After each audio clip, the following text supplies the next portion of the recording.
다 같이 성경을 들고 일어서시기 바랍니다. 봉독해 드릴 하나님의 말씀은 창세기 15장 7절에서 21절 말씀까지를 봉독해 드리겠습니다. 이것은 하나님의 말씀입니다. 또 그에게 이르시되 나는 이 땅을 네게 주어 소유를 삼게 하려고 너를 갈대아 인의 우르에서 이끌어낸 여호와니라. 그가 이르되 주 여호와여 내가 이 땅을 소유로 받을 것을 무엇으로 알리이까? 여호와께서 그에게 이르시되 나를 위하여 3년 된 암소와 3년 된 암염소와 3년 된 숫양과 산비둘기와 집비둘기 새끼를 가져올지니라. 아브라함이 그 모든 것을 가져다가 그 중간을 쪼개고 그 쪼갠 것을 마주 대하여 놓고 그 새는 쪼개지 아니하였으며 솔개가 그 사체 위에 내릴 때에는 아브라함이 쫓았더라. 해질 때에 아브라함이 깊은 잠이 임하고 큰 흑암과 두려움이 그에게 임하였더니 여호와께서 아브라함에게 이르시되 너는 반드시 알라. 내 자손이 이방에서 계기되어 그들을 섬기겠고 그들은 400년 동안 내 자손을 괴롭히리니 그들이 섬기는 나라를 내가 징벌할지며 그 후에 내 자손이 큰 재물을 이끌고 나오리라. 너는 장수하다가 평안히 조상에게로 돌아가 장사될 것이요 내 자손은 4대 만에 이 땅으로 돌아오리니 이는 아모리 족속의 죄악이 아직 가득 차지 아니함이니라 하시더라. 해가 져서 어두울 때에 연기나는 화로가 보이며 타는 횃불이 쪼갠 고기 사이로 지나더라. 그날에 여호와께서 아브람과 더불어 언약을 세워 이르시되 내가 이 땅을 애굽 강에서부터 그 큰 강 유브라데까지 내 자손에게 주노니 곧 겐 족속과 그니스 족속과 감몬 족속과 헷 족속과 브리스 족속과 르바 족속과 아모리 족속과 가나안 족속과 기르가스 족속과 여부스 족속의 땅이니라 하셨더라. 아멘. 네, 앉으시기 바랍니다. 오전 예배 시간에는 두려워하는 아브라함에게 하나님께서 말씀으로 그를 찾아오셔서 그의 연약한 믿음을 돋워주고 그리고 아브라함을 다시 믿음 안에서 이렇게 설 수 있도록 하나님께서 베푸신 은혜에 대해서 여러분들에게 말씀을 드렸습니다. 아브라함이 자기가 힘들다고 해서 하나님에게 하나님 좀 찾아와 주세요. 아마 성경상으로 볼 때는 그러한 요구는 없었습니다. 그냥 하나님이 아시고 그냥 아브라함을 일방적으로 찾아오셔서 하나님이 그 아브라함의 부족을 아시고 또 하나님께서 이렇게 이끌어 가신 것을 이제 보게 됩니다. 지금 창세기에서 아브라함에 대한 내용을 12장부터 지금 쭉 보고 있는데요. 앞으로 25장까지가 아브라함에 대한 내러티브가 기록이 되어져 있습니다. 그래서 이제 아브라함에 대한 내용을 쭉 보면서 정말로 좋은 공부가 될 것 같아요. 오전에 제가 여러분들에게 말씀드린 대로 모든 것이 사실 어떻게 보면 아브라함의 신앙생활의 삶을 가나안에서 100년의 삶을 여러분 우리가 이제 12장부터 25장까지 공부를 할 텐데 15장까지 이제 왔지만 정말로 하나님의 은혜로 하나님이 아브라함을 이끌고 가는 것을 우리는 정확하게 볼 수가 있습니다.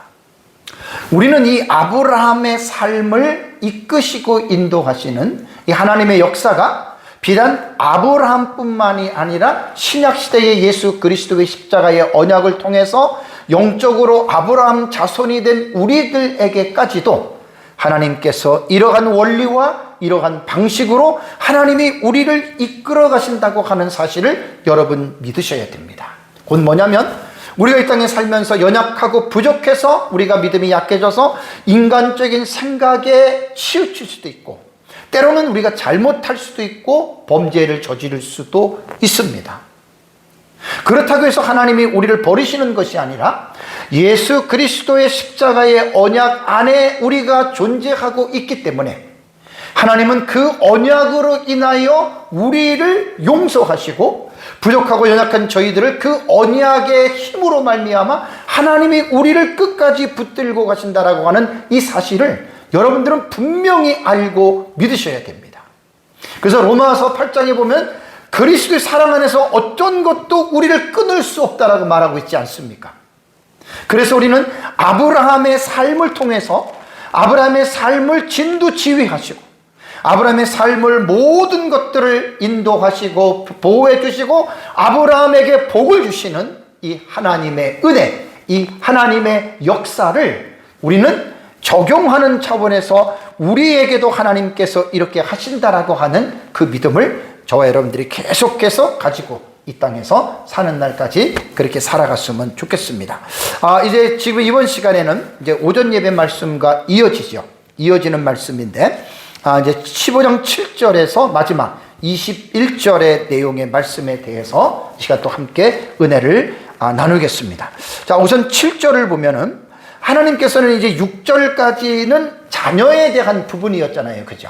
자손에 대해서, 또 자기가 자식이 없으니까 상속자가 없어서 자신의 재산을 상속할 그 부분에 대해서 아브라함이 두려워하고 고민을 하다가, 그러면서 이제 오늘 7절부터는 하나님이 갑자기 또 이어지는 문맥 속에서 뭐라고 말을 하냐면 이 땅을 내 자손에게 줄 것이라고 하는 말씀을 하십니다. 자, 그렇다면 여기서 말하는 15장 7절에 또 그에게 이르시되 나는 이 땅을, 그러잖아요.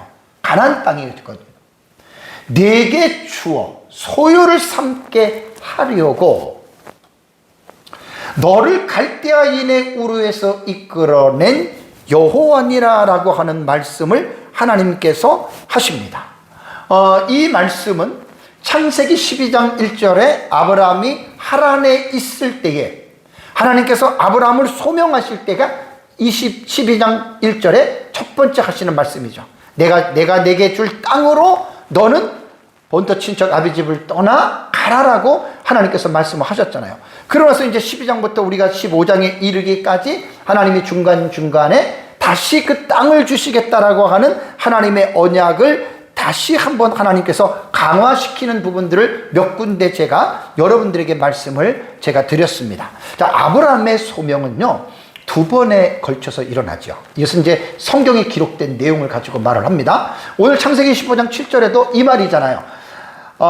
나는 이 땅을 내게 주어 소유를 삼게 하려고 너를 어디에서입니까? 갈대아인의 우르에서 이끌어낸 여호와니라라고 말을 하고 있습니다. 그러면 아브라함이 가나안에 들어오기 전에 갈대아인의 우르, 고향이잖아요. 그죠? 그곳에서 있을 때 하나님이 그를 끌어낸 거예요.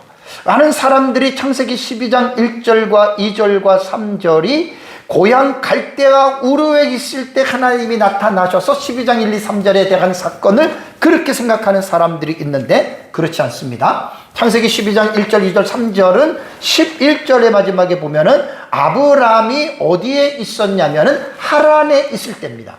하란이라고 하는 그 지역은 이미 갈대아 우르에서 떠나서 중간 지점에 거기 머문 곳이 여러분 그게 하란이거든요. 그래서 그 하란에 있을 때 창세기 12장 1, 2, 3절은 하나님이 아브라함을 부르셨던 그러한 내용입니다. 그래서 아브라함이 이제 고향에 부르심을 받은 사실은 이미 창세기 15장 7절에도 하나님이 직접 말을 했고, 사도행전의 스데반의 설교를 들어보면 거기서도 스데반이 언급을 해요. 그러니까 사도행전 7장 2절과 4절을 보면 스데반이 이르되 여러분 부형들이여 들으소서, 우리 조상 아브라함이 하란에 있기 전 그랬잖아요. 그러니까 하란에 있기 전, 메소포타미아에 있을 때에 메소스포타미아 두 강들 사이에 있는 지역을 메소포타미아라 그러죠. 유프라데스 강하고 티그리스 강입니다. 그곳에 있을 때 영광의 하나님이 그에게 보여 이르시되 내 고향과 친척을 떠나 내게 보일 땅으로 가라 하시니 아브라함이 갈대아 사람의 땅을 떠나 하란에 거하다가 그랬잖아요. 그러니까 갈대아 우르에 있을 때 하나님께서 아브라함을 부르셔서 가나안을 가는 과정의 도상에서 중간 지점에서 하란에 머무르고 있다가 그의 아버지 데라가 죽음에 하나님이 그를 거기서 너희 지금 사는 이 땅으로 옮기셨느니라. 스데반이 정확하게 아브라함의 그 부르심에 대해서 정확하게 이제 이 부분에 대해서 말씀을 하고 있습니다. 그래서 우리는 이제 이 부분에서 하나님께서 이제 창세기 12장 1절과 2절과 3절 세 가지 하나님의 언약, 그걸 끝까지 가는 거예요. 그걸 가지고. 그러니까 12장 1, 2, 3절을 잊어버리면 안 됩니다. 12장 1절에서 3절의 말씀을 아브라함의 사실은 계속해서 이것을 기억하고 여러분들이 그렇게 가야 됩니다. 자, 이렇게 이제 하나님이 아브라함에게 이 땅을 네게 소유를 주려고 내가 불렀지 않느냐. 그러니까 염려하지 마라. 자식뿐만 아니라 이 땅도 내가 너희 자손에게 주겠다라고 말씀을 하니까 아브라함이 하나님에게 이런 말을 합니다. 자, 15장 8절 볼까요? 그가 이르되, 아브라함이 말하죠. 주 여호와여, 내가 이 땅을, 가나안 땅이잖아요, 소유로 받은 것을 무엇으로 알리까라고 하는 이 말을 지금 합니다. 이 말은 뭐냐면 아브라함이 하나님을 믿지 못하겠다라고 하는 것이 아니라 하나님을 믿기는 하지만 어떻게 보면 아브라함 개인의 인간적인 생각으로는 여러분 그게 믿어지겠습니까? 자식도 안 난 그 상황에서 그 가나안이라는 건 우리가 살고 있는 뭐 화정도 요 지역에 땅을 주겠다 그러면 그거는 뭐 아멘하고 받을 수 있지만 뭐 고양시를 준다 그러면은 그 뭐 이해가 되겠냐고요? 대한민국을 다 주겠다, 여러분 그 이해가 되겠어요? 자기 혼자인데. 그러니까 아브라함 입장에서 생각해 보면 여러분 이거는 거의 누구든지 믿을 수가 없는 것입니다. 아브라함이 75세에 가나안에 들어와서 살면서 이제 그 땅이 하나님이 자기에게 자손들에게 그 주었다는 것을 알고는 있고 믿는다고는 하지만 여러분 정말 믿기 힘들어요.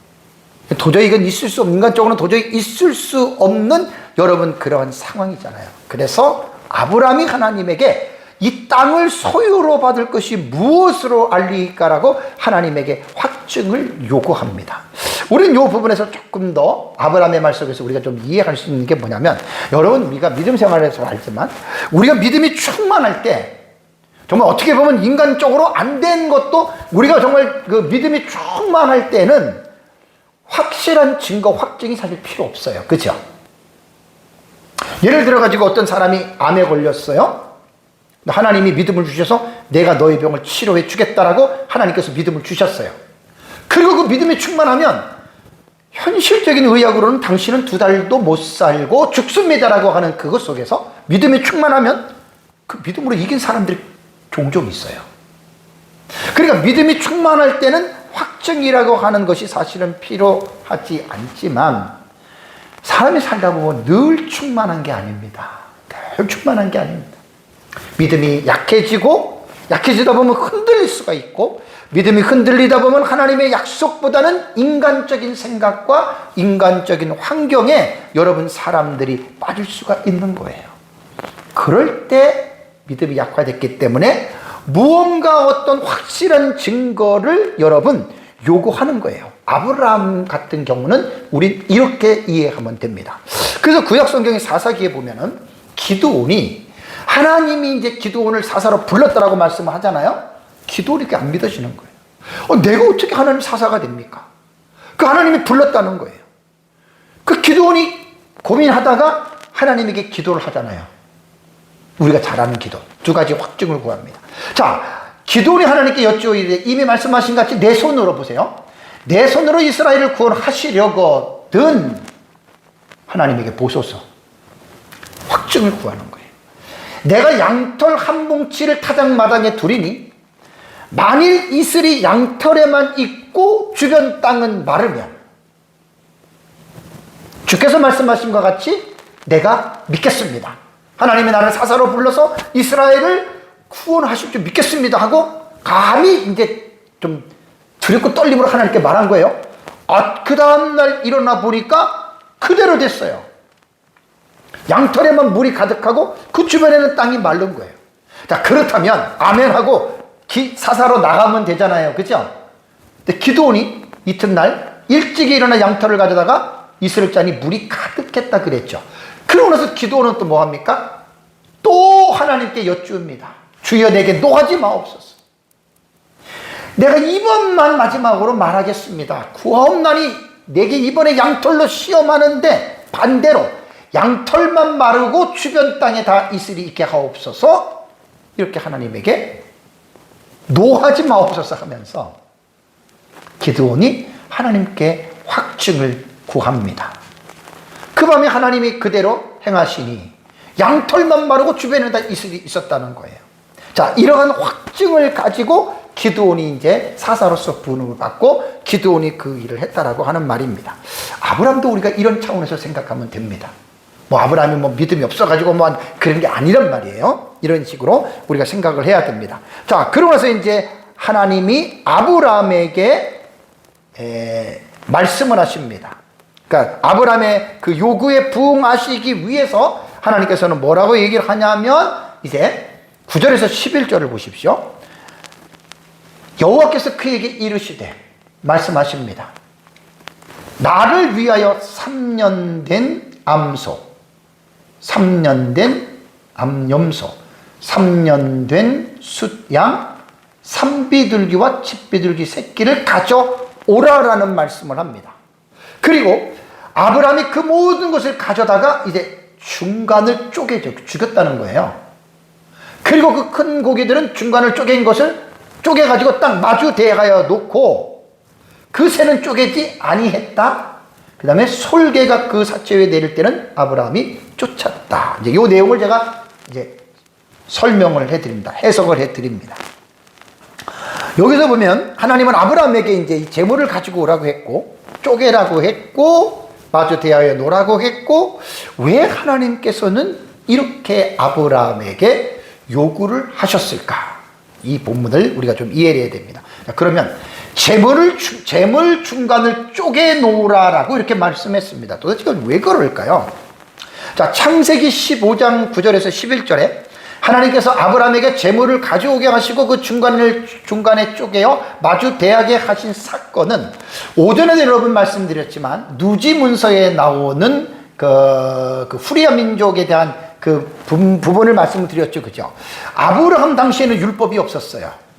그러니까 그냥 하나님의 믿음의 사람들이 세상을 살아가면서 하나님이 주신 양심의 법 안에서 살아가면서 또 세상에 살기 때문에 주변에 있는 문화나 주변에 있는 어떤 그 관습들을 무시하지 않았다는 거예요. 그래서 이제 그런데 동화가 돼서 그렇게 이제 삶을 살아갔다는 이야기입니다. 이 재물의 문제도 마찬가지예요. 하나님이 이런 것들을 요구를 했는데 고대 근동 지방에 보면은 언약 체결 의식이 있었습니다. 커버넌트 커팅 세레모니라고 하는 언약 체결 의식이 있었는데 이것과 깊은 관련이 있다는 거예요, 지금 이게. 왜냐하면 성경에 기록할 때에 이 성경에 기록된 사실 역사적 사실이잖아요, 그죠? 그러면 아브라함이 살고 있던 고대 근동 지방, 뭐 아까도 말씀드린 미탄니 제국 같은 경우, 가나안 제국, 애굽이라던가 그 역사적으로 실존했던 나라였거든요. 그러니까 그 사람들이 사는 그 문화가 그들에게 있었단 말이에요. 그 문서들을 통해서 볼 때에 이러한 언약 체결 의식이 각 나라 사람들끼리도 이러한 것들이 있었다는 거예요. 그러니까 그것과 유사한 겁니다. 그런데 아브라함의 지금 하나님 앞에 드리는 이 제사는요, 단순한 게 아니에요. 물론 그러한 의미를 갖고 있지만 언약 체결, 하나님과 언약을 체결하는 정말로 중요한 이러한 신학적인 핵심 사건이고, 이건 이제 구속사적으로도 대단히 중요한 의미를 가지고 있습니다. 그래서 아브라함이 이 땅을 얻을 줄을 내가 어떻게 알겠습니까? 라고 하는 이 아브라함의 요구에 하나님이 부응해서, 그래서 이제 하나님께서는 이것을 지금 아브라함에게 행하시는 것입니다. 그래서 아브라함의 요청대로 하나님께서는 이제 공식적으로 사실 언약을 체결하는 거예요. 그래서 이 부분에서 상당히 우리가 중요성을 먼저 생각을 해야 됩니다. 그렇다면 왜 재물, 왜 재물의 중간을 쪼개어 놓으라고 했을까? 아브라함 당시 고대 근동 지방에서 언약을 체결할 때 짐승을 둘로 쪼개어 놓고 그 사이를 사람들이 지나가는 의식을 치루었다라고 고대 문서에는 기록이 되어져 있습니다. 왜 그러느냐? 짐승을 둘로 쪼개는 의미는 언약을 맺는 그 당사자들 있잖아요. 양방의 당사자들이 양자 간의 어느 한쪽이라도 어떤 약속을 할 거 아닙니까? 한쪽이라도 언약을 어기면 짐승을 죽여서 반을 쪼개놨잖아요. 이 짐승들처럼 찍혀도 좋다라고 하는 생명의 서약의 상징입니다. 라이프 오드, 생명의 언약이에요. 그러니까 목숨을 담보로 건 언약이라는 말입니다. 그래서 둘로 쪼개어진 짐승은 단순한 희생이 아니라 언약의 대가와 그 엄숙함, 그리고 언약을 파기한 자에 대해서는 이렇게 심판을 받을 것이라고 하는 경고를, 의미를 담고서 여러분 고대 근동 지방에서는 이러한 의식을 행했다라고 합니다. 그래서 하나님은 아브라함 당시에 지금 이 사람들 사이에서 일어나는 문화적인 콘텐츠를 하나님이 사용하신 거예요. 사용해서 아브라함에게 지금 하나님과의 언약을, 지금 횃불 언약이죠, 지금 그 언약의 중요성을 지금 교훈하고 있는 것입니다. 자, 성경을 보면은요, 훗날에 예레미야 34장 18절에 20절에 이런 내용이 나옵니다. 송아지를 둘로 쪼개고, 송아지를 둘로 쪼갰어요. 그 두 조각 사이로 지남에 내 앞에서 언약을 맺었으나, 누가 맺었냐면 유다의 고관들과 예루살렘 고관들과 내시들과 제사장들과 이 땅의 모든 백성이 그렇게 지금 언약을 맺은 거예요. 자, 그러면서 그 말을 실행하지 아니하여, 하나님 보세요, 내 계약을 어긴 그들의 원수의 손과 그들의 생명을 찾는 자들의 손에 넘기리니 그들의 시체가 공중의 새와 땅의 짐승의 먹이가 될 것입니다. 이게 이제 예레미야서에 보면은 586년에 남유다가 바벨론에서 멸망하잖아요. 그리고 거기에서 고관들, 내시들, 제사장들 죽잖아요. 그러니까 예레미야서에도 이러한 언약을 체결할 때 이러한 그 당시 고대 근동 지방에서 사용했던 이러한 모티프를 가지고 이렇게 지금 사용을 했다라고 하는 말입니다. 사실 여러분, 그렇다면 이 의식을 잘 한번 생각해 보세요. 하나님과, 언약의 당사자가 하나님과 아브라함이잖아요. 누가 지금 이 언약을 제안했습니까? 아브라함 제안한 거 하나도 없어요.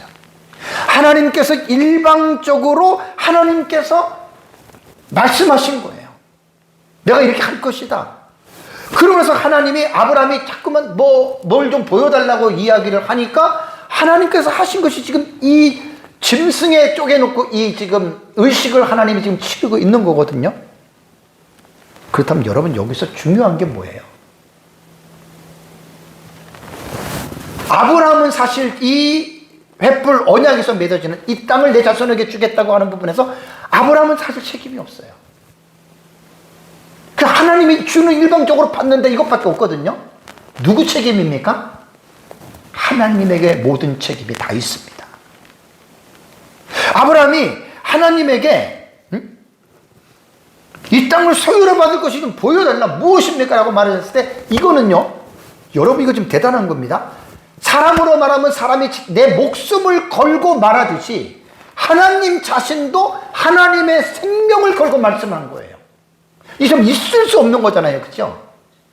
있을 수 없는 겁니다. 이거는 있을 수 없는 것이지만 하나님이 아브라함에게 그 큰 믿음과 확신을 주기 위해서 하나님이 아브라함에게 이 사실을 지금 말을 했다는 거예요. 그래서 이제 15장 12절을 보면 해질 때에 아브라함이 깊은 잠이 임하고 흑암이 두려움 가운데 임했다. 뒤에서 제가 해석을 합니다. 그리고 12장 17절에 보면은 여호와께서 아브라함에게 너는 반드시 쭉 얘기를 하다가 이제 뒤에 보면은, 여기에 보면은 이제 그 횃불로 이제 지나가는 그 언약이 체결되는 요 부분을 여러분은 이제 우리가 지금 이제 보게 되는 것입니다. 그래서 우리가 이제 이 말씀을 통해서 정말 하나님이 정말 이거는 있을 수 없는 건데 아브라함에게 정말로 엄청난 지금 이러한 그 어떤 자신의 어떤 생명, 여러분 하나님의 생명, 하나님의 목숨 우습잖아요. 근데 그렇게 지금 아브라함에게 믿음을 불러일으키기 위해서 하나님이 지금 이렇게 하고 있다는 겁니다. 그 말은 이제 궁금한 게 있지 않습니까? 왜 새는 쪼개지 않았을까요? 네? 새는 왜 쪼개지 않았을까요? 그거는 새를 쪼개지 않은 것은 새가 너무 작기 때문에 그냥 통째로 드렸다라고. 그래서 이제 레위기 1장 17절에 보면은 이제 새는 아주 찢되 아주 찢지 말라. 그렇게 이제 주경학자들이 보통 그렇게 해석을 합니다. 그러면 어떤 그 주석들을 보면은 막 그냥 새는 왜 찢지 않았느냐 그러면 여기서 뭐 신학적인 해석, 문학적인 해석, 상징적인 해석, 뭐 심지어는 기독론적인 해석과 예표론적까지 해석이 너무 많아서 저는 딱 그냥 다 생략했습니다. 그렇게 들어가면 너무 많아요. 이것만 해도 1시간 할 수가 있는데 괜히 그렇게 성경을 너무나 지나치게 상징적으로 풀어가다 보면 상당히 좀 위험성이 있어요. 그래서 그냥 간단하게 새는 찢지 않는 부분은 이렇게 여러분들에게 말씀을 드리고, 또 하나 솔개를 쫓았잖아요. 그죠? 솔개를 막 쫓았어요. 왜 솔개를 쫓았습니까? 왜냐하면 그건 우리가 이성적으로 생각해도 충분히 이해가 되는 거예요. 왜냐하면 하나님 앞에 제물을 드리는데 솔개가 내려와서 고기를 먹으려고 할 거 아니에요. 그죠? 지금 이 제물은 하나님 앞에 드려지는 제사의식 속에서 이루어지는 것이기 때문에 이 하나님께 드려지는 제물이 훼손당하지 아니하도록 아브라함은 그것을 제물의 순결성과 완전성을 보호해야 할 의무와 책임이 있었습니다. 그리고 특히 솔개는요, 레위기 11장과 13절에서 14절을 보면은 부정한 짐승이라고 명시를 했습니다. 그러니까 하나님 앞에 드려지는 거룩한 제사에 부정한 짐승이 틈타면 여러분 그것도 안 좋은 거잖아요. 그래서 하나님 앞에 드려지는 이 언약의 체결을 이런 것들로 통해서 회방되지 아니하도록 아브라함은 이제 그 솔개를 쫓았다라고 이렇게 말을 했습니다. 자, 이런 것을 볼 때 아브라함이 하나님 앞에 얼마나 그 경건한 신앙을 유지하고 있는지를 여러분 우리가 볼 수가 있는 거예요. 자, 그러면서 이제 하나님의 예언의 계시가 임합니다. 12절에 해질 때에 저녁쯤이죠. 아브라함에게 깊은 잠이 임하고 큰 흑암과 두려움이 그에게 임하였더니, 이게 이제 무의식 속에서 이걸 보는 거예요. 아까 15장 여러분 1절과 2절에는 의식을 가진 가운데에 여호와의 말씀이 임했지만 여기 12절 이상부터는 무의식 속에 이 환상을 보는 것입니다. 무의식 속에 하나님의 이 언약적인 계시를 지금 아브라함이 받고 있는 거예요. 자, 12절에서 이제 17절의 내용, 여호와께서 아브라함에게 말을 합니다. 너는 반드시 알라. 내 자손이 이방이 되어서 객이 되어 그들이 섬기겠고 400년 동안 내 자손을 괴롭히리니 그들이 섬기는 나라를 내가 징벌할지며 내 큰 자손이 큰 재물을 이끌고 나오리라라고 하는 이 말이 있습니다. 자, 그러면 여러분 이거 지금 생각해 보십시오. 자, 아브라함이 지금 자손이 없어요. 근데 하나님은 지금 내 자손이 이방에서 객이 될 것이다. 뭐 몇 년 후에 그 말도 없어요. 그리고 내 자손이 몇 명인지도 몰라요. 그냥 그들을 섬기겠다. 그런데 그들은 400년 동안을 내 자손을 괴롭힐 것이라고 이렇게 말을 했습니다. 여러분 이거 아브라함이 이해를 했을까요? 도저히 이해가 안 됩니다. 이건 이해가 될 수가 없습니다. 제가 묵시록을 연구를 하면서 그 묵시문학적인 그 성향으로 기록된 다니엘서를 제가 연구를 하면서 이 다니엘도요, 하나님이 분명히 예언하고 환상을 보여주시긴 했는데 기억하고 썼기는 썼는데 다니엘이 몰라요. 모를 수밖에 없죠. 2, 3천 년 후에 일어나는 일들을 다니엘이 계시를 받은 거거든요. 그 다니엘이 그 환상을 보고 끙끙 앓았다 그랬어요. 쓰러졌다 그랬어요. 그 자기도 모른다 그랬어요. 그런 거예요. 아브라함에게 하나님이 구체적으로 우리가 성경대로 이렇게 설명해 주지 않고 그냥 내 자손이 400년 동안 이렇게 이야기를 하니까 우리는 다 알잖아요. 이미 지나간 역사니까. 야곱의 70명의 자손이 애굽에 내려가서 430년 동안 체류할 그걸 지금 예언해 주는 거예요. 그리고 이 내용은 창세기 47장부터 출애굽기 3장까지 자세하게 기록이 되어져 있어요. 여러분, 지금 아브라함에게 지금 이 그 깊은 잠이 임하고 주어지는 이 환상의 계시 때부터 이스라엘 백성들이 출애굽할 때까지 얼마나 걸린 줄 아세요, 여러분? 약 645년이 걸립니다. 645년. 여기다가 이제 430년을 빼보세요.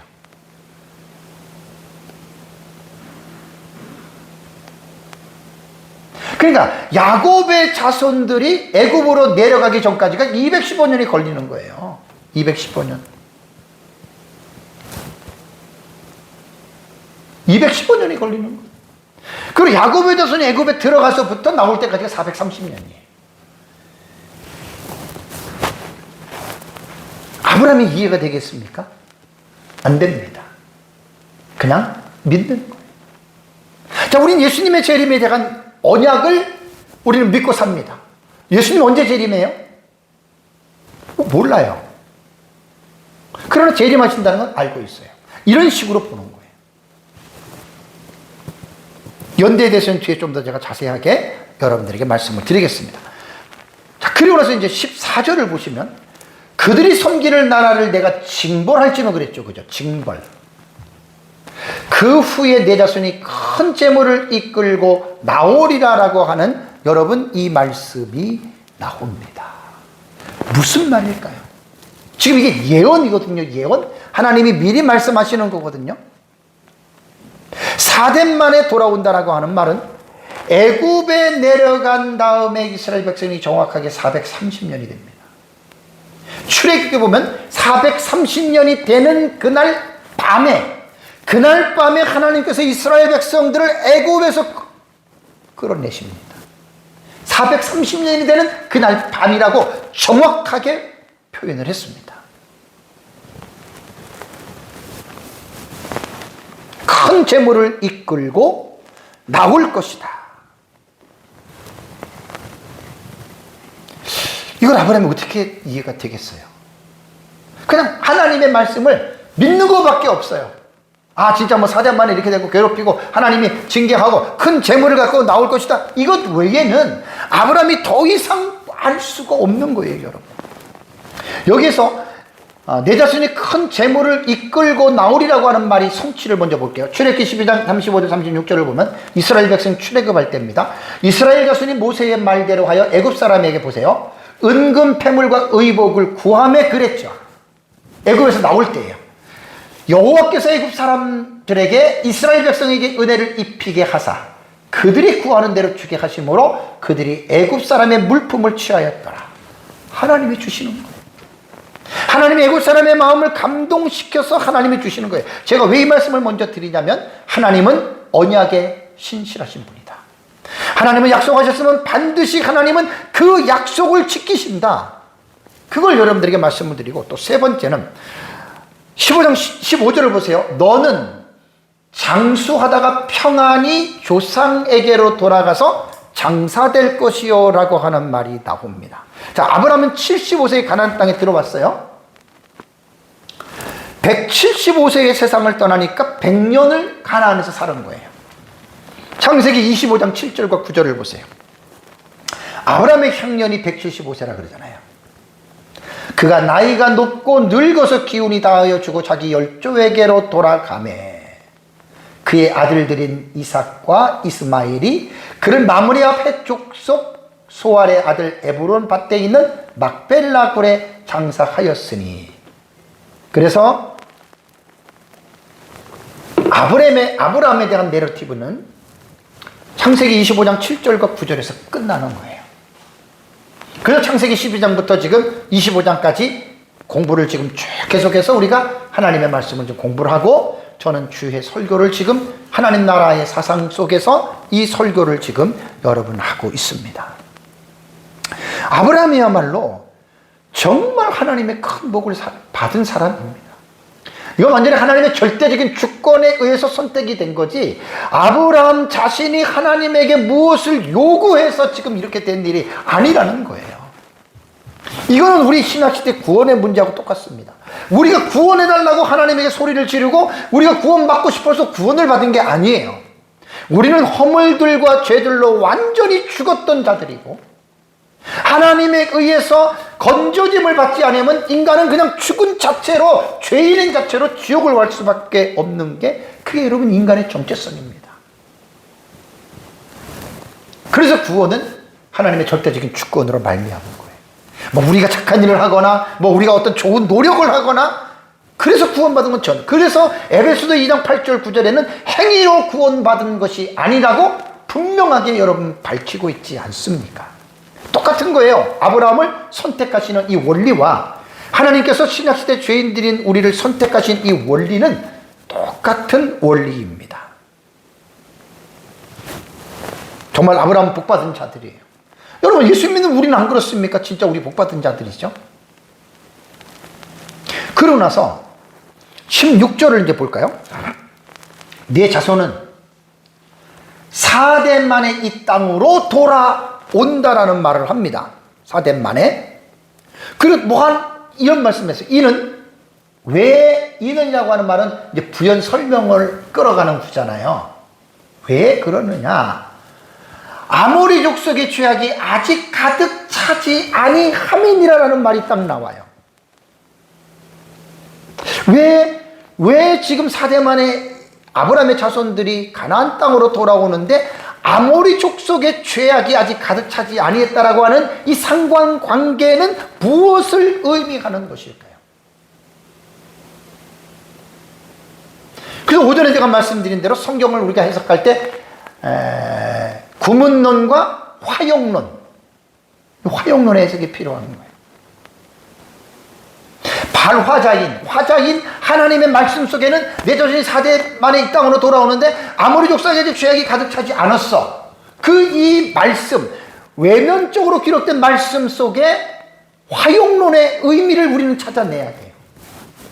이 성경 해석이 되게 중요한 부분이에요. 그 성경을 많이 아는 사람들은 성경을 해석해서 요 부분들을 우리는 분명하게 이제 설명을 나갈 수가 있잖아요. 그렇죠?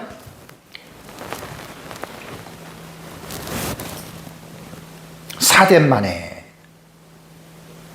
자, 사댓만에 돌아온다는 말은 히브리 원문을 제가 이렇게 봤더니 네 번째 세대의 그들이 이리로 돌아온다. 네 번째 세대예요. 1세대, 2세대, 3세대, 4세대, 네 번의 세대에 돌아오리라 라는 뜻인데, 넷째 세대라고 하는 말은요, 아브라함 후손들이 애굽에서 종살이를 한 후 네 번째 세대니까 그 민수기 14장 33절과 34절을 보고 또 출애굽기 6장 16절에서 20절에 보면 이스라엘 족보가 나오는데 레위, 고핫, 아므람, 모세 딱 4대로 이렇게 연결이 돼요. 족보가. 당시 근동 지방에서는 한 세대를 100년 정도의 기간으로 보았다고 합니다. 한 세대를 100년으로.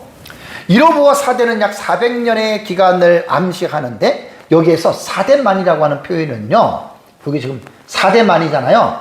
이거는 정확한 표현은 아닙니다. 정확한 표현이 아니고 대략적인 연대를 말하는 거예요.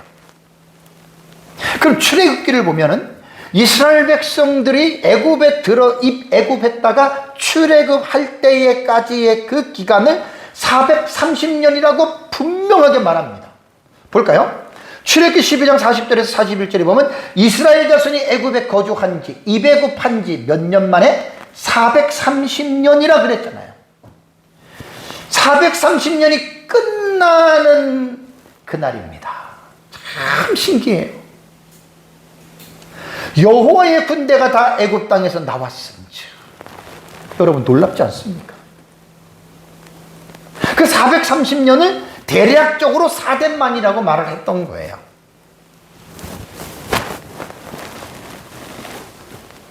여러분, 야곱이 애굽으로 내려갈 때 주전 1876년입니다. 제가 아담의 10대 톨로도 설교를 할 때 제가 연대기를 도표로 쫙 여러분들에게 잡아드렸어요. 그러니까 야곱이 지금 애굽으로 내려갈 때가 애굽에 거주한 지니까, 요 애굽에 거주한 지니까 요 부분으로 보면은 주전 1876년이 돼요, 여러분. 1876년. 창조연대로는 2238년대입니다. 대초 하나님 천지를 창조하시고를 일일로 보고서 쭉 나가면 창조연대는 2238년이 나옵니다. 제가 다 옛날에 성경 연구할 때 다 연구해놨던 자료예요. 이때 야곱의 나이가 몇 살이냐? 130살입니다. 그러니까 야곱의 나이 130살에 야곱이 애굽에 내려간 겁니다. 그래서 그 창세기 47장 9절을 보면은요, 창세기 40장 9절을 보면 야곱이 바로에게 말하되 내 나그네의 길이 세월이 130년이니이다 라고 말을 하면서 내 나이가 얼마 못되어 우리 조상의 나그네끼리 연주에 미치지 못하나 험악한 세월을 보내었나이다 라는 말을 바로에게 말을 하는 거예요. 그러니까 야곱이 자손들 70명과 함께 애굽에 내려간 해가 130이 되던 해고 이때가 주전 1876년이고 창조연대로는 2238년이 됩니다. 그리고 이스라엘 백성들이 출애굽이 1446년이라 그랬죠. 창조연대로는 2668년이 돼요. 그래서 이거를 여러분 1446년이잖아요. 이거를 빼면은요 430년 딱 나오잖아요. 이게 이스라엘 백성들이 애굽에 거주했던 그러한 연대입니다. 여기서 이제 제가 설교를 주면서 갈라디아서에 보면은 하나님께서 거기 430년 만에 생긴 율법이 그거를 없애지 못한다. 이거는 아브라함의 언약이 가나안 땅에서 시작해서 이스라엘 백성 출애굽할 때 그 기간 말하는 게 아니에요. 그 텍스트는 645년이 걸려요. 아브라함 때부터는. 그래서 연대는 여러분들이 이렇게 생각을 하면 됩니다. 그래서 우리는 출애굽 연대를 주전 1446년으로 보는 것은 보수주의 견해입니다. 일부 자유주의라든가 이런 학자들은 출애굽의 연대를 13세기로 보는 경우도 있지만 우리는 15세기 1446년으로 여러분 우리는 본다라고 하는 거. 그러니까 430년이 여러분 딱 이 부분이 여러분 지금 나오는 거예요. 그렇다면 왜 430년이 지나서야 이스라엘 백성들의 출애굽이 여러분 이루어져야 합니까? 이 의문을 가지셔야 돼요. 왜 그럴까? 아까 본문에서는 뭐라 그랬죠? 이는 아모리 족속의 죄악이 그랬죠. 아모리 족속의 죄악이 가득 차지 아니했기 때문이다. 그러면 이걸 역으로 생각하면 아모리 족속의 죄악이 가득 차면 어떤 일이 일어나는가에 대해서 여러분 우리는 생각하고 있어야 되잖아요. 그렇죠? 지금 아모리 족속의 죄악이 차지 않아서 이스라엘 백성들이 가나안 땅으로 못 들어온다 그 말이잖아요. 역으로 생각하면 아모리 족속의 죄악이 가득 차면 내 자손이 가나안 땅으로 돌아오겠다라고 하는 의미도 여러분 되지 않습니까? 그래서 아브라함이 지금 이 계시를 받는 여러분 이때 가나안에 들어서 75세 한 5년 지났다고 친다면 이스라엘 백성들이 출애굽할 때가 640년 걸려요. 640년. 75세는 645년인데 5년 정도 잡으면 640년의 기간이 걸리는 거예요. 그때까지 하나님은 아모리 족속들의 죄악을 지금 보고 계신다 그 말입니다. 그리고 이스라엘 백성들이 출애굽해서 광야에서 40년을 머물죠. 그죠? 광야에서 40년을 머물고 이제 가나안을 들어가서 여러분 이제 전쟁을 하잖아요. 여기서 이제 우리가 중요한 게 뭐냐면 저희 여러분들에게 제가 몇 번 계속 말씀을 드렸습니다. 이스라엘의 가나안 전쟁을 여러분 어떻게 생각하세요? 가나안을 들어가서 가나안을 물리치고 이스라엘 백성들이 땅을 차지하잖아요. 가나안 북부, 남부, 중부 다 차지하잖아요. 왜 그럴 것 같아요? 하나님이 땅을 주시겠다고 약속했으니까 하나님이 그 땅을 들어가게 했지. 우리 이렇게 생각하잖아요. 그렇다면 여러분 이스라엘과 팔레스타인의 싸움의 전쟁에서 여러분 뭘 지금 우리는 보고 있습니까? 내 땅이다 네 땅이다 싸우잖아요. 팔레스타인 사람들이 그 땅에서 수백 년을 살았어요. 1600년을 살았잖아요. 근데 1948년에 이스라엘이 이건 우리 땅이야 성경을 들이대고 아브라함이 우리에게 준 땅이야 내쫓았잖아요. 그 팔레스타인 전쟁이 지금까지 일어나는 1948년부터. 그래서 팔레스타인 사람들은 불합리하기 때문에 목숨 걸고 싸우는 거고 이스라엘 백성들은 하나님이 우리 아브라함에게 준 땅이니까 우리 땅이라 그래서 싸우는 거고 이 싸움은 끝이 없습니다. 예수님 재림 때까지 제가 볼 때 끝이 안 날 것 같아요. 그렇다면 우리는 이렇게 생각을 해 보셔야 됩니다. 무엇을 여러분 생각을 해봐야 되냐면, 무엇을 우리가 생각을 해봐야 되냐면,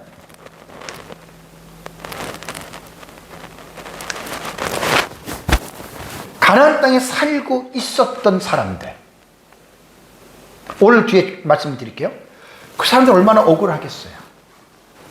그러면 이렇게 생각할 수 있겠잖아요. 하나님이라고 하는 신이 자기 백성들, 자기 나라 사람들을 가나안 땅에 살게 하려고 가나안 땅에서 잘 살고 있는 그 사람들을 내쫓았다. 그러면 여러분, 이러한 논리라면, 이러한 이유라면 어떤 사람이 하나님에 대해서 올바르게 생각을 하겠어요? 다 하나님을 불합리하게 생각할 거 아니에요, 그죠? 여기서 우리가 창세기 15장 16절에 이 말씀의 의미를 여러분들이 분명하게 깨달으셔야 됩니다. 아모리 족속의 죄악이 가득 차지 아니했다라고 했는데, 시간이 아브람 때부터 640여 년의 세월이 흐른 다음에 하나님이 보실 때에 하나님 앞에서 가난한 사람들은 완전히 죄악이 가득 찬 거예요. 멀쩡하게 사는 사람들 이스라엘 백성 주려고 내쫓은 게 아니고, 하나님이 보실 때 하나님 앞에서 가나안 땅에 살고 있는 사람들의 죄가 하나님의 면전에 완전히 가득 찬 거예요. 그래서 하나님께서 이스라엘 백성들을 하나님의 심판의 대행자로서 사용을 하게 하셨다라고 여러분, 우리는 이렇게 보셔야 됩니다. 다시 말씀을 드리면, 이스라엘 백성들에게 땅을 주려고 하나님께서 가나안에 살고 있는 사람 내쫓다, 이렇게 보는 사람은 전혀 성경을 모르는 사람입니다. 가나안에 살고 있는 아모리 족속들, 아모리 족속이라고 하면 혼자만이 아니라 대표적인 족속이 아모리 족속이고, 보통 가나안 7족속 이야기를 하잖아요. 그 더 많은 족속들이 그 땅에 살고 있었어요. 죄악의 문제입니다. 죄악의 문제. 그래서 이스라엘이 사사기에 그 여호수아에서에 보면은 가나안 전쟁은 단순한 정복 전쟁이 아니에요. 하나님의 어떤 심판의 도구로서 하나님의 심판을 대행하는 대행자로서 이스라엘 백성들은 가나안을 지금 심판하는 거예요. 무자비하잖아요, 그죠? 젖먹는 어린아이까지 죽이는, 그걸 가지고 헤렘이라고 그래요. 헤렘.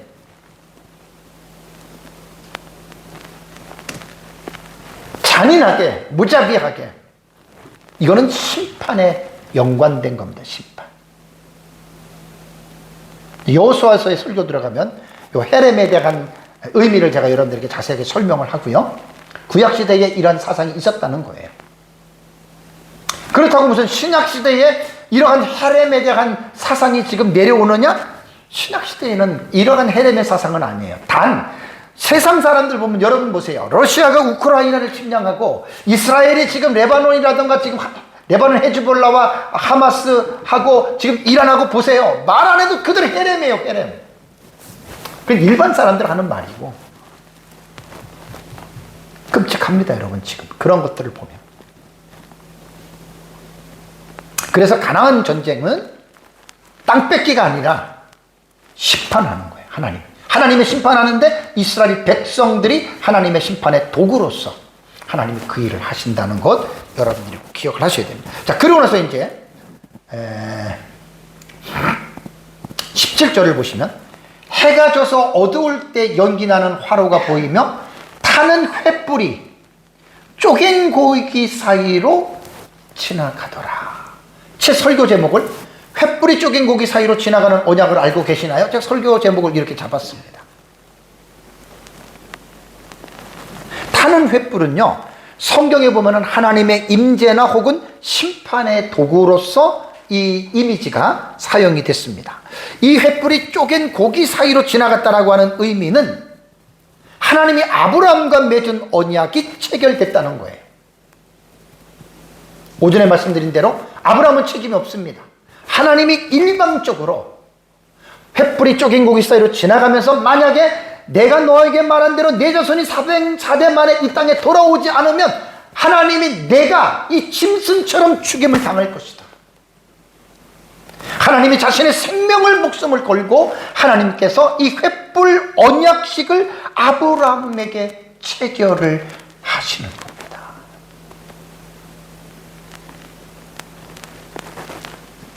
참 이거는 너무나 엄청난 일입니다. 너무나 엄청난 일입니다. 어떻게 하나님이 아브라함에게 어떻게 이런 식으로까지 자신의 어떤 속마음을 이렇게 아브라함에게 보여주실 수가 있을까?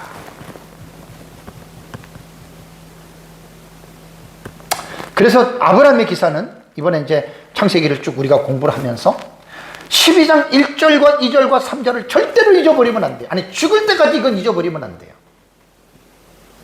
하나님이 아브라함에게 하란에 있을 때 땅을 주겠다, 땅을 주겠다, 자녀를 주겠다, 큰 민족을 이루게 하겠다, 너를 보호하겠다, 너는 복이 될 것이다. 이거는 절대로 잊어버리면 안 돼요. 요 세 가지의 복이 창세기를 관통하고 출애굽기, 민수기, 분열왕국 시대, 이스라엘 멸망, 신약 시대 예수 그리스도에게까지 이 언약이 지금 어떻게요? 연속선상으로 이어지는 거예요.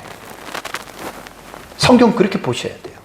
그리고 우리는 갈라디아서도 지난번에 말씀을 드렸지만 예수 그리스도를 통해서 우리는 영적인 아브라함의 자손들이 된 거예요. 그러면 아브라함에게 약속하신 그 하나님의 복이 신약시대의 그리스도인인 우리에게까지도 지금 연속선상으로 이어지는 복이 있어요. 땅에 대해서는 우리가 가나안 땅을 지금 이스라엘 땅 갈 필요 없어요. 그런 거는 필요 없는 거고, 그 가나안 땅에 대한 이미지는 천국, 새하늘과 새 땅으로 제가 승화시켰죠. 자손에 대해서는 이미 예수 그리스도 통해서 그 자손이 지금 큰 민족으로 전 세계적으로 교회가 지금 그 무리를 지금 이루고 있잖아요. 우리가 지금 그 진행 속에 지금 우리 신약교회는 지금 포함이 되어 있는 거예요. 다 연관이 되어 있는 거예요.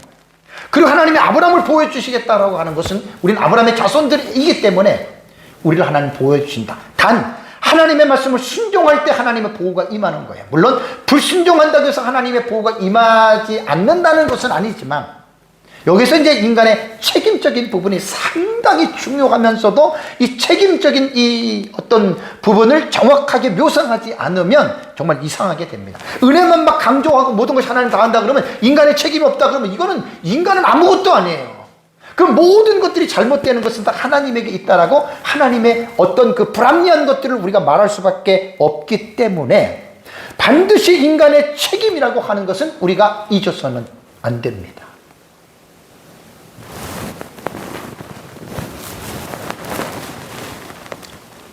지금 창세기 15장에 지금 횃불 언약이에요. 여러분, 횃불 언약은 특별한 새로운 언약을 맺는 게 아니에요. 횃불 언약은 창세기 12장 1절에서 3절에 하나님께서 아브라함에게 언약하신 내용을 어떻게 보면 이 횃불 언약이라고 하는 공식적으로 체결하는 사건이에요. 예를 들자면 이거 너랑 나랑 이래서 이거 내 거고 이거 네 거야. 그래 알았어 하다가 야 우리 계약서 쓰자. 예를 들자면 이런 식이에요. 창세기 12장 1절과 3절은 그 언약을 공식적으로 체결하는 것이 지금 15장의 횃불 언약으로 봐야 되고요. 이 횃불 언약이 그 이후 창세기 17장에 보면 할례 언약이 나오거든요. 하나님이 아브라함 자손들에게 할례를 시키고 그 언약을 또 맺잖아요. 그리고 출애굽기 19장에 가면은 시내산 언약이 나옵니다.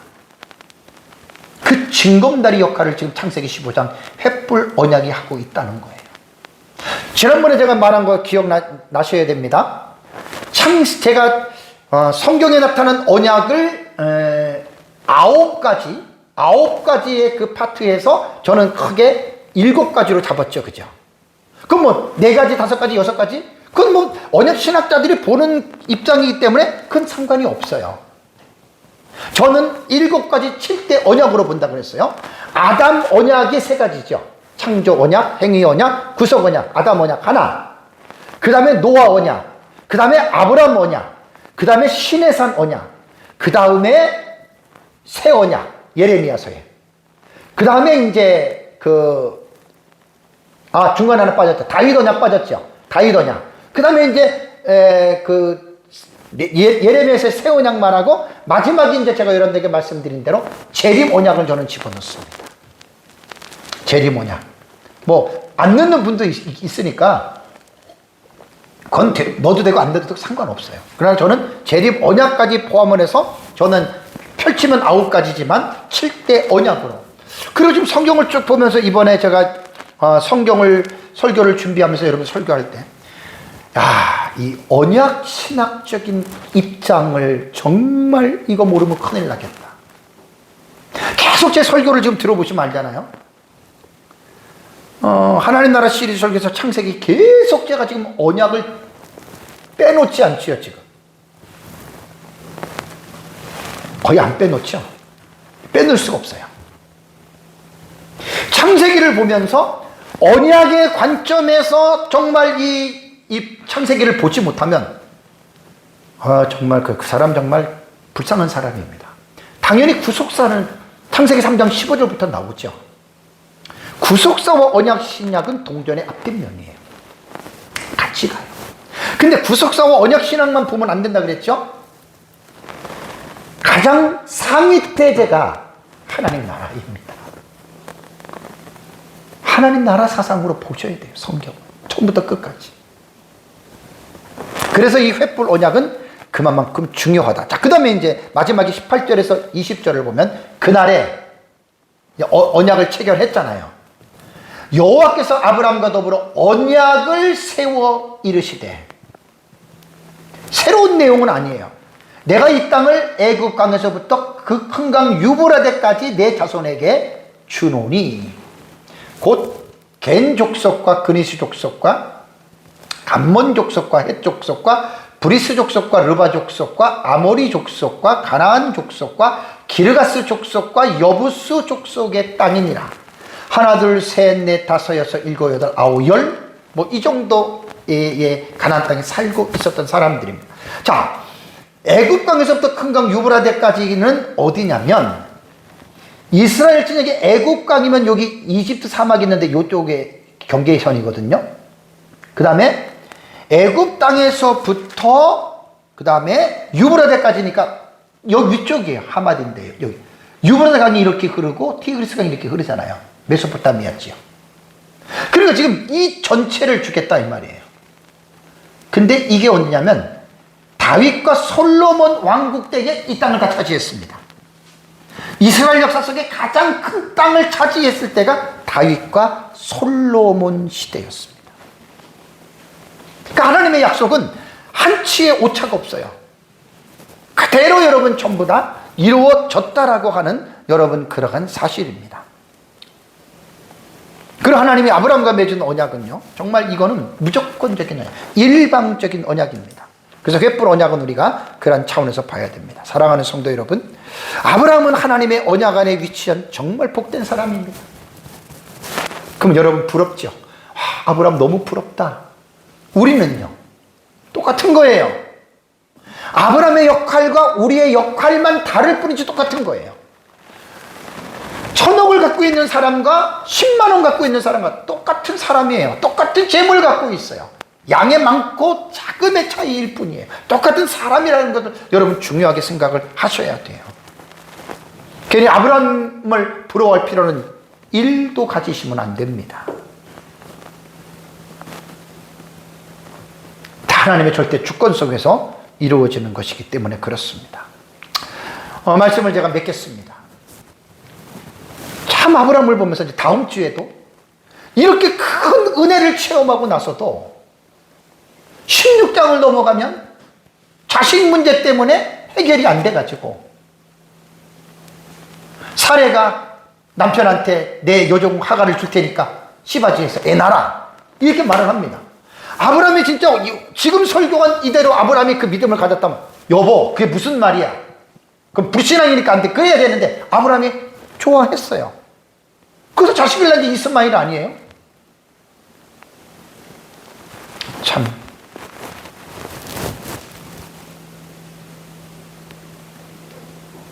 하나님이 아브라함을